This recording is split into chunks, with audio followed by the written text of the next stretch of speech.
My name is Deb Ramsey-Moore. I am from Columbia, Maryland.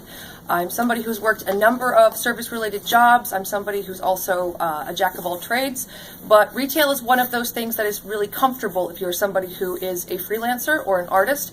It gives you the accessibility to plan your time, to be able to have multiple jobs at the same time, fill the gaps, because our society does not give us the ability to have one job anymore. We have to work multiple jobs just to cover our bases, just the basics, without benefits, without the critical things that we absolutely need as anyone else in the society does. But on that note, I am deeply concerned about the appointment of Puzder to the Labor Department. I worked for Williams-Sonoma for a year and a half until May of 2016. In dramatic contrast to my previous progressive employer Starbucks, for whom I worked for 5.5 years, Williams-Sonoma was the cruelest, most exploitative employer I have ever worked for. I started out as a holiday hire in December of 2014. I was quickly kept on as they recognized I was an asset in public relations and customer service. My pay started at $9 an hour.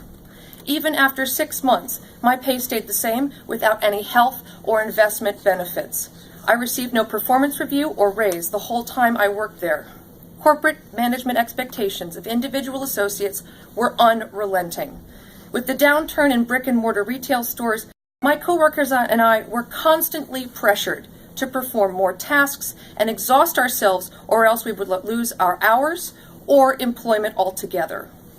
We spent long, hard hours on hard floors, lifting and unpacking heavy shipment, often exceeding 40 pounds, fielding difficult customer service issues, and were given impossible sales goals and required to multitask on an inhumane level, all with non-existent training.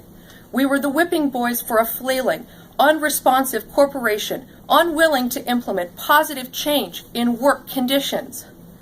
We discovered other retail store associates near us were making $11 to $15 an hour for less work and better benefits.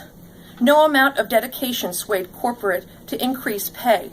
Managers were pressured to work overtime, even when they had been initially promised a 40-hour work week so they could be with their families.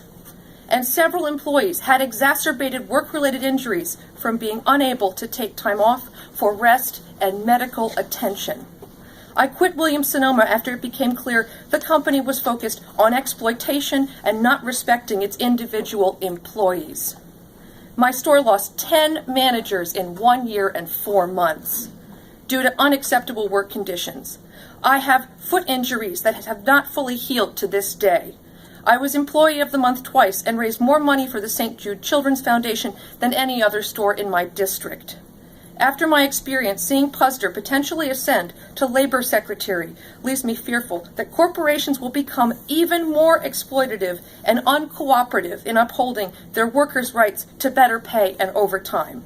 Retail is already a hard and unstable work environment. It doesn't need any more deterioration.